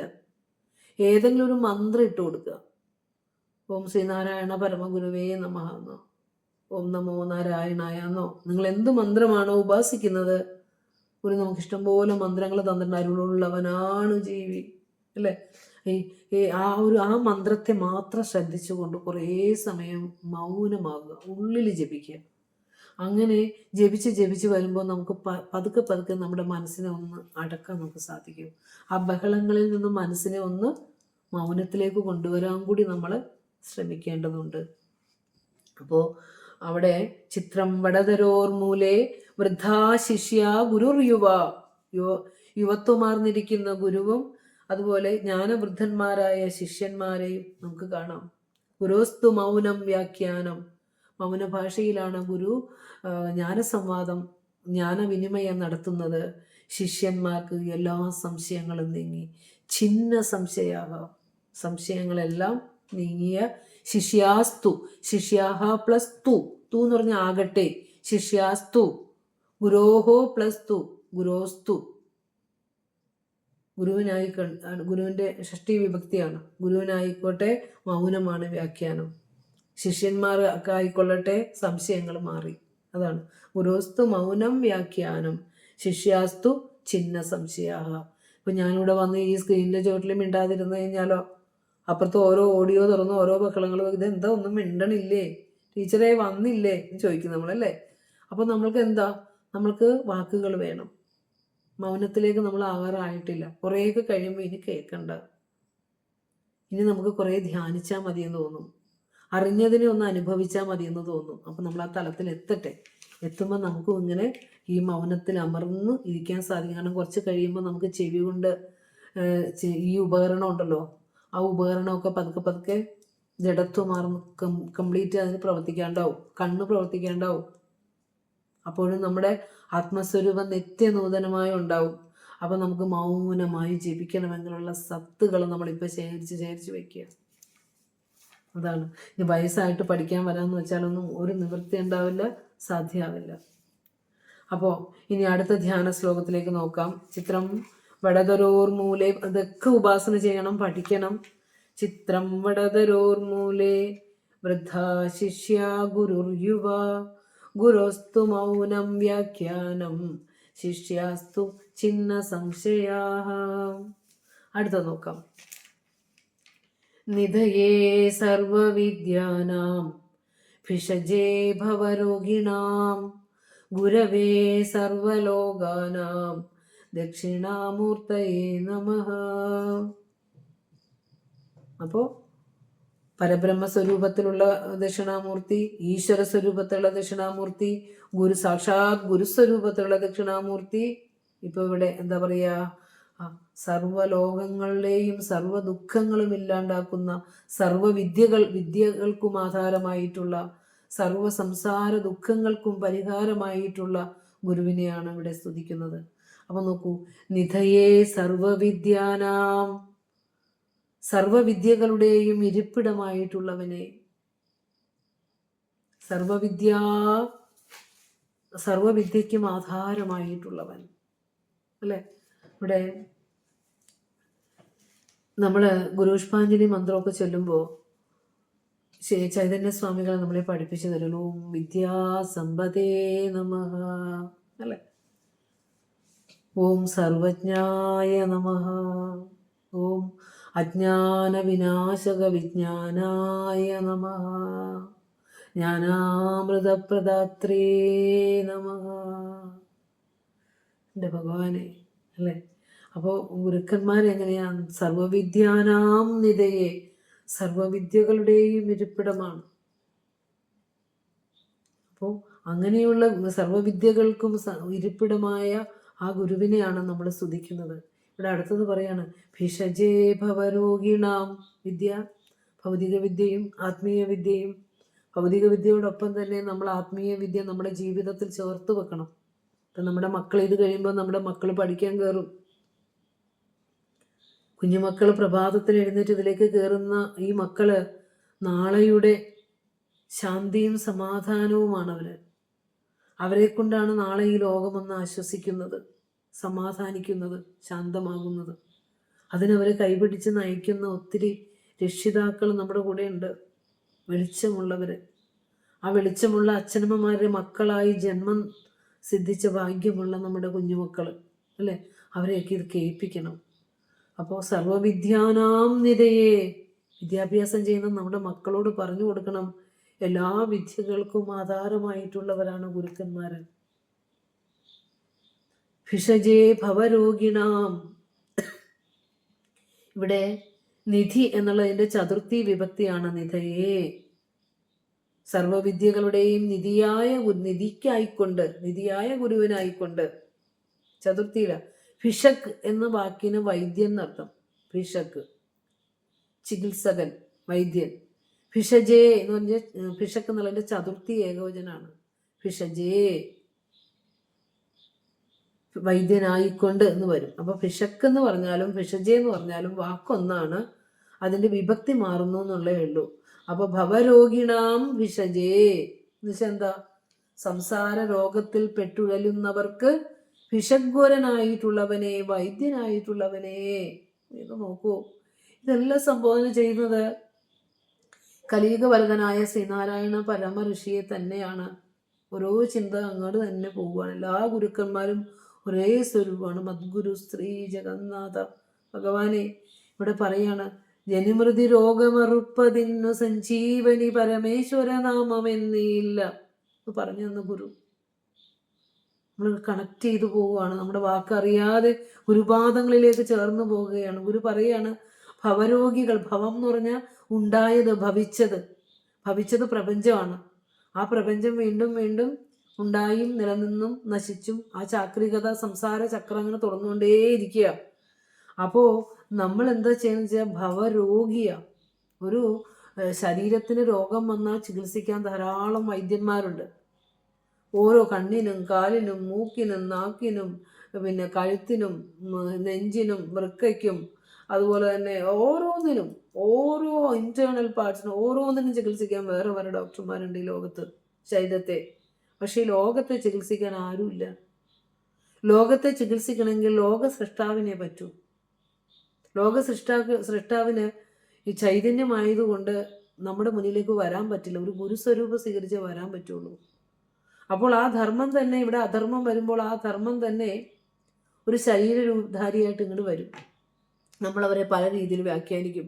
ചിലപ്പോൾ തൊട്ടടുത്തിരുന്നാലും അറിയാതെ പോവും. അതാണ് ശ്രീനാരായണ ഗുരുദേവനെ അറിയാതെ ജീവിക്കുന്ന എത്രയോ മനുഷ്യർ ഇന്നുണ്ട്. ഒരു സമൂഹത്തിൽ തന്നെ എത്രയോ ഉണ്ട്. അതാണ് പറഞ്ഞ അടുത്തിരുന്നാലും അറിയില്ല. അറിയും കുറേ ജന്മാന്തരങ്ങൾ കഴിയുമ്പോൾ അത് അറിയാൻ വേണ്ടി വരും. അറിഞ്ഞവർ ഭാഗ്യവാന്മാര്. അപ്പോൾ ഭവരോഗം എന്ന് പറഞ്ഞ ഈ രോഗത്തിൽ ജനിമരണ ചുതി നമ്മൾ പറഞ്ഞില്ലേ, ജനന മരണ ദുഃഖച്ഛേദ, ഈ സംസാരത്തിൽ ജനിക്കുകയും മരിക്കുകയും ചെയ്യുന്ന ആ ചാക്രികതയിൽ പോകുന്നതാണ് ഭവരോഗം. അല്ലാതെ ക്യാൻസർ വരുന്നതോ ക്ഷയരോഗം വരുന്നതോ അല്ലെങ്കിൽ മറ്റ് അസുഖങ്ങൾ വരുന്നതോ അല്ല രോഗം. ഈ സത്യമറിയാതെ ജീവിച്ച് ജനന മരണ പെരുങ്കടലിൽ പെട്ടിരിക്കുന്നതാണ് ഭവരോഗം. അതിന് ഔഷധം തരാൻ പരമഗുരുക്കന്മാർക്കും പരമ്പൊരുളിന് മാത്രമേ പറ്റുള്ളൂ. പരമ്പൊരുളാണല്ലോ ഗുരുസ്വരൂപം സ്വീകരിച്ച് ഇങ്ങോട്ട് എത്തണത്.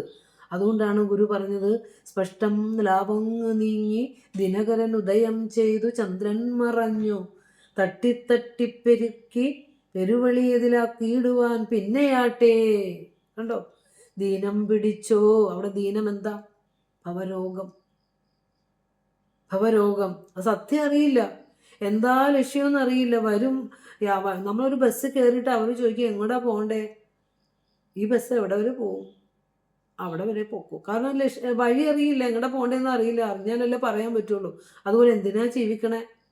മക്കളെ വളർത്താൻ. മക്കൾ കഴിഞ്ഞ് വളർന്ന് അവരുടെ ഭാവം എത്തിക്കഴിഞ്ഞ് പിന്നെ എന്തിനാ വളർത്തണേ? ഭർത്താവിനെ നോക്കാം. കുറച്ച് കഴിയുമ്പോൾ അവരും പോയി കഴിയുമ്പോൾ പിന്നെ എന്തിനാ നോക്കണേ? എനിക്കൊന്ന് സുഖമായിട്ട് ജീവിക്കാൻ, അല്ലേ?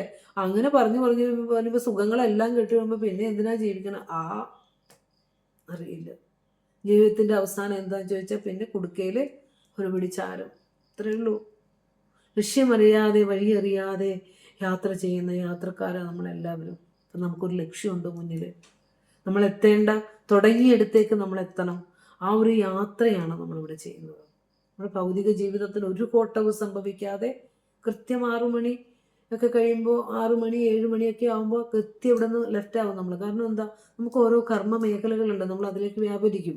പക്ഷെ പോലും നമ്മൾ മറക്കാതെ നമ്മുടെ ജീവിതത്തിൻ്റെ ഏറ്റവും ശ്രേഷ്ഠമായ ആ പ്രഭാതത്തിലെ ദിവ്യതയുടെ എഴുന്നള്ളത്തിനെ കണ്ടുകൊണ്ട് നമ്മൾ സത്സംഗ ഉള്ളിലേക്കാക്കുക. ജന്മാന്തര സംസ്കാരമായിട്ട് വരും അത്, സംശയമൊന്നുമില്ല.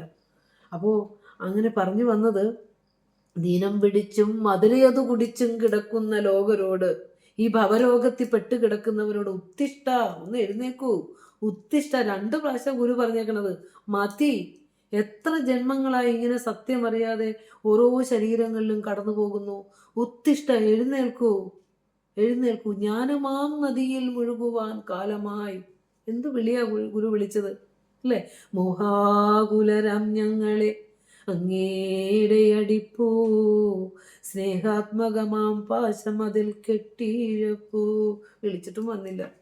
ഇവിടെ വാടാന്ന് പറഞ്ഞ് വിളിച്ചു, വിളമ്പിത്തര അരുമയോടെ വിളിച്ചു, വന്നില്ല. ആരും വന്നില്ല, അല്ലേ? ആരും ഇല്ലല്ലോ തമ്പി, അവസാനം പറയുകയും ചെയ്തു ഗുരു. അപ്പോൾ ഇതൊക്കെ നമ്മൾ പറഞ്ഞല്ലോ, ഈ മരുന്ന് നമുക്ക് തന്നിട്ട് പോയി. ആ മരുന്ന് നമ്മൾ ചില്ലുകൂട്ടിലിട്ട് വെച്ച് പൂട്ടി പൂജിച്ചു, പ്രാർത്ഥിച്ചു, പുകഴ്ത്തി. അതല്ലേ ഇപ്പം എല്ലാവരും ചെയ്തുകൊണ്ടിരിക്കുന്നത്, പുകഴ്ത്തലുകളാണ്. പക്ഷെ ഗുരു എന്ന സ്വരൂപത്തെ അറിയാൻ ധീരതയോടെ ഇറങ്ങുന്നവർ വളരെ വളരെ കുറവാണ്. പക്ഷെ ഇപ്പോൾ മരുന്ന് നമ്മൾ സേവിച്ചു തുടങ്ങി. അതാണ് ഇപ്പോൾ നമ്മൾ ചെവി കേൾക്കുന്നത്. ആ മരുന്ന് പാടി പുകഴ്ത്തി ഇപ്പോൾ നമ്മളത് എടുത്ത് ഇത്തിരി സേവിക്കാൻ തുടങ്ങി. ഇത്തിരിയൊക്കെ ആത്മോപദേശതകവും ഇത്തിരിയൊക്കെ അദ്വൈത ദീപികയും അങ്ങനെ ഓരോന്നായിട്ട് ദർശനമാലയൊക്കെ സേവിച്ച് തുടങ്ങിയപ്പോഴാണ് ഫലം കണ്ടു തുടങ്ങി അല്ലേ. അപ്പം എനിക്ക് ഇനിയും വേണം, എനിക്കിനി രോഗത്തിൽ ഇരിക്കാൻ വയ്യ, എനിക്കിനി രക്ഷപ്പെടണം എന്നൊരു തോന്നൽ. അപ്പോൾ അങ്ങനെ നമ്മൾ എന്താ പറയുക, ആ ഒരു ഭവരോഗത്തിൽ നിന്ന് രക്ഷപ്പെടാനുള്ള മരുന്നാണ് ഇപ്പോൾ സേവിച്ചുകൊണ്ടിരിക്കുന്നത്. ആ മരുന്ന് നൽകിയ ഗുരുവിനായിക്കൊണ്ട് നമസ്കാരം. വിഷജേ ഭവരോഗിണാം, സംസാര രോഗത്തിൽ പെട്ടുഴലുന്നവർക്ക് വിഷഗ്വരനായിട്ടുള്ള ഗുരുവേ അങ്ങേക്ക് നമസ്കാരം. എന്തൊരു പ്രാർത്ഥനയാണിത്. ഓരോന്നും നമ്മളിൽ തന്നെ കാണണം. വിഷജേ ഭവരോഗിണാം ഗുരവേ സർവലോകാനാം, സർവലോകങ്ങൾക്കും ഗുരുവായിട്ടുള്ളവനെ. 14 ലോകങ്ങൾക്ക്, ഭൂമിയുടെ മുകളിലോ താഴെയോ സ്വർഗലോകത്തോ പാതാളവോ ഏതൊക്കെ ഭൂമി ഇനി ഉണ്ടെങ്കിൽ അതിനെല്ലാത്തിനും ഗുരുവായിരിക്കുന്ന, മനുഷ്യർക്ക് മാത്രമല്ല സമസ്ത ചരാചരങ്ങൾക്കും പരമഗുരുവായിരിക്കുന്ന, പരമചൈതന്യമായിരിക്കുന്ന, ആധാരമായിരിക്കുന്ന ദക്ഷിണാമൂർത്തയേ നമഃ. ആ ദക്ഷിണാമൂർത്തി ദേവനായിക്കൊണ്ട്, ആ ദക്ഷിണാമൂർത്തി എന്ന പരമഗുരുവിനായിക്കൊണ്ട് നമസ്കാരം. ആലോചിച്ച് നോക്കൂ. അപ്പോൾ നോക്കിക്കേ, നിധയേ സർവവിദ്യാനാം വിഷജേ ഭവരോഗിണാം ഗുരവേ സർവലോകാനാം ദക്ഷിണാമൂർത്തയേ നമഃ. ഇത് നിങ്ങൾ അടുത്ത ക്ലാസ്സിൽ, വെള്ളിയാഴ്ചത്തെ പുലർകാലത്തെ ക്ലാസ്സിൽ നിങ്ങൾ ആരെങ്കിലും ഇതൊന്ന് ചൊല്ലി കേൾക്കാൻ എനിക്ക് താല്പര്യമുണ്ട്. ചൊല്ലുന്നവർക്ക് പ്രാർത്ഥന കൊടുക്കുക, അവരിതൊന്ന് ചൊല്ലണമെന്ന് ഞാൻ ഒന്ന് ഹമ്പിൾ റിക്വസ്റ്റാണ് എൻ്റെ. അപ്പം നോക്കാം നമുക്ക്. നിധയേ സർവലോകാനാം, അതിൻ്റെ ആശയം മനസ്സിലായെന്ന് തോന്നുന്നു. സർവവിദ്യകളുടെയും ഇരിപ്പിടവും. നിധയേ സർവവിദ്യാനാം, സർവവിദ്യകൾക്കും നിധിയായിട്ടുള്ളവനും ഇരിപ്പിടമായിട്ടുള്ളവനും. വിഷജേ ഭവരോഗിണാം, സംസാര രോഗത്തിൽപ്പെട്ടുഴലുന്നവർക്ക് രോഗവിമുക്തി നൽകുന്ന ഭിഷഗുരനായിരിക്കുന്നവനും.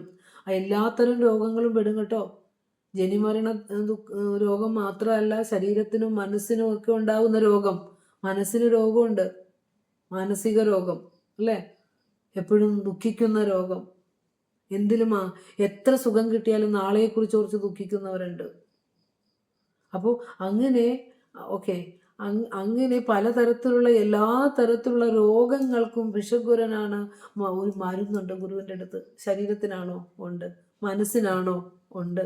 ഇനി എൻ്റെ ആത്മസാക്ഷാത്കാരത്തിൻ്റെ തലത്തിൽ എന്നെ യാത്ര ചെയ്യാനുള്ള അജ്ഞതയാണോ? അതുമുണ്ട്. എല്ലാതും ഒരു ഗുരുവിൻ്റെ അടുത്ത് ഒരുമിച്ച് സമ്മേളിച്ചിരിക്കുന്നു. അതുകൊണ്ടാണ് പറഞ്ഞ സർവ്വലോകങ്ങൾക്കും ഗുരുവായിട്ടുള്ള ദക്ഷിണാമൂർത്തയെ, ദക്ഷിണാമൂർത്തിക്കായിക്കൊണ്ട് നമസ്കാരം. അടുത്ത നോക്കാട്ടോ. ഓം നമ പ്രണവാർത്ഥായ ശുദ്ധജ്ഞാനൈകമൂർത്തയേ നിർമ്മലായ പ്രശാന്തായ ദക്ഷിണാമൂർത്തയേ നമഃ. ഓം നമ പ്രണവാർത്ഥായ ശുദ്ധജ്ഞാനൈകമൂർത്തയേ നിർമ്മലായ പ്രശാന്തായ ദക്ഷിണാമൂർത്തയേ നമഃ. ഓം നമഃ. ഓം നമ പ്രണവാർത്ഥായ, ഓംകാരപ്പൊരുളായിരിക്കുന്നവനും. ആലോചിച്ച് നോക്കിയേ, ഓരോ ശ്ലോകവും നമ്മളെ ഗുരുവിലേക്ക്, ഇത് വ്യാഖ്യാനം ചെയ്യുമ്പോൾ പരമഗുരുവിൻ്റെ കാൽപാദങ്ങളിലേക്കാണ് എല്ലാ വാക്കുകളും ചെന്ന് സമർപ്പിക്കുന്നത് ഭഗവാനെ. ഓംകാരത്തെ പ്രതിഷ്ഠിച്ചുകൊണ്ട് അവിടുത്തെ പ്രതിഷ്ഠകളുടെ അവസാനം പറയേണ്ടത് പറഞ്ഞു. ഇതിലാണ് നീ എത്തേണ്ടത് എന്ന് പറഞ്ഞു തന്നു പരമഗുരു അല്ലേ. അപ്പോൾ ഓരോ നിമിഷവും ആ ഗുരുവിൻ്റെ മുഖമാണ്, ആ പാദങ്ങളാണ് നമ്മുടെ ഉള്ളിലേക്ക് എപ്പോഴും പ്രകാശിച്ചു കൊണ്ട് തന്നെ ഇരിക്കുന്നത്. അതുകൊണ്ട് നമ്മൾ നടന്നു പരിചയിച്ച, നമ്മൾ ചിന്തിച്ച് പരിചയിച്ച ആ വഴിയിലൂടെ തന്നെയാണ് നമ്മൾ നടന്നു പോകുന്നത്. ഓം നമ പ്രണവാർത്ഥായ, പ്രണവത്തിൻ്റെ, ഓംകാരത്തിൻ്റെ വാചിക ശബ്ദമാണ് ഓംകാരം. ജാഗ്രത്, സ്വപ്ന, സുഷുപ്തി മനുഷ്യ ജീവിതത്തിൻ്റെ 3 അവസ്ഥകളാണ്. ആ 3 അവസ്ഥകൾക്കും അതീതമുള്ള തുരീയ അനുഭവം, ആത്മാനുഭവത്തിൻ്റെ അനുഭവവും എല്ലാം കൂടി ചേർത്ത് വെച്ചിട്ട് ഋഷീശ്വരന്മാരുണ്ടാക്കിയ ഒരു സൂത്ര അക്ഷരമാണ് ഓം. അതുമാത്രം പഠിച്ചാൽ മതി, അതുമാത്രം അർത്ഥമറിഞ്ഞ് പഠിച്ചാൽ മതി. ഗുരു പറഞ്ഞ പോലെ പ്രാണൻ പോം അന്തരാത്മാവിൻ പിൻപു നീറാകുമീയുടൽ ഓം എന്നു നീ സ്മരിക്കാത്മൻ കൃതം സർവം സ്മരിക്കുക. ഇതൊക്കെ ഇങ്ങനെ കെട്ടുപോവുകയെ, ഈ ആരോഗ്യമൊക്കെ അങ്ങ് കെട്ടുപോകും. ഇരിക്കാനോ പറയാനോ ഒന്നും പറ്റാത്ത അവസ്ഥ വരും നമുക്കൊക്കെ. എല്ലാ മനുഷ്യ ജീവിതത്തിലും കടന്നു പോകുന്ന ഘട്ടങ്ങളാണത്. അത് നമുക്ക് ഉണ്ടാവുന്നത് തന്നെ നമ്മൾ ഉറപ്പിക്കുക. ആ സമയത്ത് ഞാൻ പഠിച്ചു വെച്ചിട്ടുണ്ട് ചൊല്ലാൻ നാമങ്ങൾ. ആ ഓം എന്ന് നീ സ്മരിക്കാത്മ എന്ന ഗുരു പറഞ്ഞു. നീ അന്നേരം ഓർത്ത് കിടന്നോ, മറ്റാരും വേണ്ട. നോക്കാൻ ആളില്ലെങ്കിലോ, നോക്കാൻ ഹോം നേഴ്സ് ആണെങ്കിലോ, അല്ലെങ്കിൽ മക്കൾ ആരും അടുത്തില്ലെങ്കിലോ, അമൃതസ്വരൂപനായ ഭഗവാനെ നീയുണ്ട് എപ്പോഴും. അതാ ഗുരു നമുക്ക് തന്നിരിക്കുന്ന ഉപദേശം. ഓമെന്നു നീ സ്മരിക്കാത്മൻ കൃതം സർവം സ്മരിക്കുക. എന്തെങ്കിലും തെറ്റുകൾ ചെയ്തിട്ടുണ്ടോ, ജീവിതത്തിൽ എന്തെങ്കിലും ചെയ്യാൻ പാടില്ലാത്ത ചെയ്തിട്ടുണ്ടോ, പറഞ്ഞിട്ടുണ്ടോ, ചിന്തിച്ചിട്ടുണ്ടോ, അതെല്ലാതും ആ ഓംകാരത്തിലേക്ക്, ആ ഈശ്വരനിലേക്ക് സമർപ്പിച്ചുകൊണ്ട് നമ്മുടെ യാത്ര നമ്മൾ അവസാനിപ്പിക്കേണ്ടത്. ഇതൊക്കെ ഇപ്പോഴും പഠിച്ചു വെച്ചില്ലെങ്കിൽ നമുക്ക് ചെവി കേൾക്കാൻ പറ്റാത്തപ്പോൾ ഇത് കേൾക്കാൻ പറ്റുമോ, മനസ്സുകൊണ്ട് ചിന്തിക്കാൻ പറ്റാത്തപ്പോൾ പഠിക്കാൻ പറ്റുമോ? അതുകൊണ്ടാണ് പറഞ്ഞ കരളിൽ വിവേകം കൂടാതെ കണ്ട് അരനിമിഷം ബത കളയരുതാരും ഒക്കെ പറഞ്ഞത്. ഗുരുനാഥൻ തുണ ചെയ്യുക സന്തതം, തിരുനാമങ്ങൾ നാവിന്മേലെപ്പോഴും പിരിയാതെ ഇരിക്കണം നമ്മുടെ നരജന്മം സഫലമാക്കിയിടുവാൻ എന്നൊക്കെ ഗുരുക്കന്മാർ നമുക്ക് ഉപദേശിക്കുന്നത്. നാമജപങ്ങൾ നമ്മുടെ ജീവിതത്തിൽ നിന്ന് വിട്ടുപോകാതിരിക്കുക. ഏതു നിമിഷവും ഒരു ദുഃഖം വരുമ്പോൾ ഒരു നാമം ഇട്ട് വെറുതെ ജപിച്ചുകൊണ്ട് നടക്കുക. വന്നത് നമ്മൾ ഓർക്കം ചെയ്യും, സംശയമില്ല. മനസ്സിലിട്ട് പെരുപ്പിച്ച് വേദനിക്കാതെ ഭഗവത് പാദങ്ങളിൽ സർവ്വ ദുഃഖങ്ങളെയും സമർപ്പിക്കാനുള്ള കരുത്ത് നമുക്ക് നേടണം. പറയുന്ന പോലെ അത് എളുപ്പമല്ല, നമ്മൾ ആർജിച്ചെടുക്കണം അത്. അപ്പോൾ ഓം നമ പ്രണവാർത്ഥായ, ഓങ്കാരപ്പൊരുളായിരിക്കുന്ന ഭഗവാനെ അങ്ങേക്ക് നമസ്കാരം. ശുദ്ധജ്ഞാനൈകമൂർത്തയേ, പരിശുദ്ധ ജ്ഞാനം ഒരു രൂപം സ്വീകരിച്ചു വന്നാൽ അത് ഗുരുവാണ്, അല്ലേ? ഓം ബ്രഹ്മണേ മൂർത്തിമതേ ശ്രുതാനാം ശുദ്ധിഹേതവേ. ഭഗവാനെ ആശ്രയിച്ചെത്തുന്നവർക്ക് എല്ലാ തരത്തിലുള്ള ശുദ്ധിയും നൽകുന്നവനെ എന്നാണ് ഗുരുവിൻ്റെ പാദങ്ങളെ എന്നും നമിച്ച ആദ്യ ശിഷ്യൻ ശിവലിംഗദാസ സ്വാമികളുടെ ഗുരു അങ്ങ് പരബ്രഹ്മം തന്നെയാണ് എന്നാണ് പറഞ്ഞത്, അല്ലേ? അപ്പോൾ ഗുരുവിനെ അറിഞ്ഞവരൊക്കെ ആ പാദങ്ങളിലേക്ക് വീണ് അതായി മാറിയിട്ടുണ്ട്. അപ്പം നമുക്കും ആ പാദം തരണേ ഭഗവാനെ, നമുക്കും ഈ വെളിച്ചം തരണേ ഭഗവാനെ. ഇത്ര കാലങ്ങളായി ഞങ്ങൾ ഈ നാമം ചൊല്ലി പ്രാർത്ഥന ചെയ്തു, വിളക്ക് വെച്ചു, പുഷ്പാഞ്ജലികൾ അർപ്പിച്ചു, ചതയവ്രതം എടുത്തൊക്കെ നടക്കണോ ഭഗവാനെ, ഞങ്ങളെയും കൂടി ആ അറിവിന് ആക്കേണമേ ഗുരു എന്ന് നമുക്ക് പ്രാർത്ഥിക്കാം. ശുദ്ധജ്ഞാനൈകമൂർത്തയേ, പരിശുദ്ധ ജ്ഞാനത്തിൻ്റെ മൂർത്തീഭാവമായിട്ടുള്ളവനെ, ഓങ്കാരപ്പൊരുളായിട്ടുള്ളവനെ, പരിശുദ്ധ ജ്ഞാനത്തിൻ്റെ മൂർത്തീഭാവമായിട്ടുള്ളവനെ, നിർമ്മലായ പ്രശാന്തായ, നിർമ്മലായ നമഃ, പ്രശാന്തായ നമഃ, ശുദ്ധജ്ഞാനൈകമൂർത്തയേ നമഃ, പ്രണവാർത്ഥായ നമഃ. ഇതൊക്കെ മനസ്സിൽ ഈ ഓരോ നിമിഷവും ഇങ്ങനെ നമസ്കാരം അർപ്പിച്ചുകൊണ്ടേയിരിക്കുക. നിർമ്മലായ, അല്ലെ, നിത്യശുദ്ധ മുക്ത മഹാത്മനേ നാരായണ യതീന്ദ്രായ തസ്മൈ ശ്രീ ഗുരവേ നമ. നിർമ്മലായ, ആയിട്ടുള്ള പ്രശാന്തായ, അല്ലെ, പ്രശാന്തായ ശിശിരീകുർവദേ ശാന്തൈ കടാക്ഷൈ ശിഷ്യ സഞ്ചയാൻ ബ്രഹ്മവിദ്യാകോവിദായ തസ്മൈ ശ്രീ ഗുരവേ നമ. ഓരോ നമസ്കാരങ്ങളും ഭഗവാന്റെ പാദങ്ങളിലേക്ക് ചേർക്കുകയാണ് ഞങ്ങൾ. നിർമ്മലായ, നിത്യശുദ്ധനായിരിക്കുന്ന, നിത്യശാന്തനായിരിക്കുന്ന ആ ദക്ഷിണാമൂർത്തയേ നമഃ.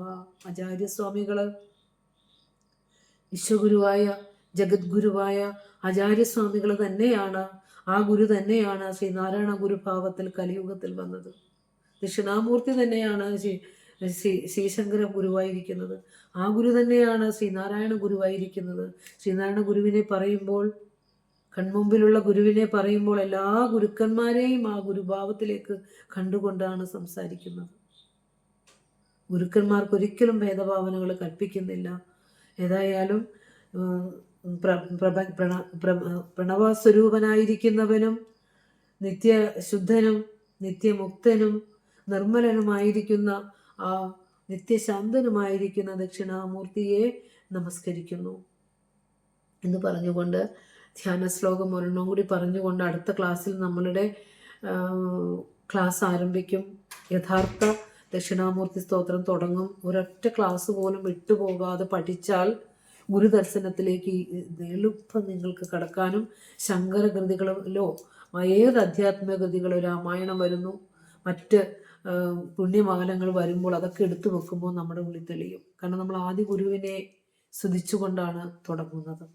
അപ്പോൾ അതുകൊണ്ട് ശ്രോതാക്കൾക്ക് ഏവർക്കും നന്ദി. ഓം പൂർണ്ണമദ പൂർണ്ണമിദം പൂർണ്ണാത് പൂർണ്ണമുദച്യതേ പൂർണ്ണസ്യ പൂർണ്ണമാദായ പൂർണ്ണമേവാവശിഷ്യതേ. ഓം ശാന്തി ശാന്തി ശാന്തി. തത് ശ്രീനാരായണ ഗുരു അർപ്പണമസ്തു. ഗുരു തത്സത്.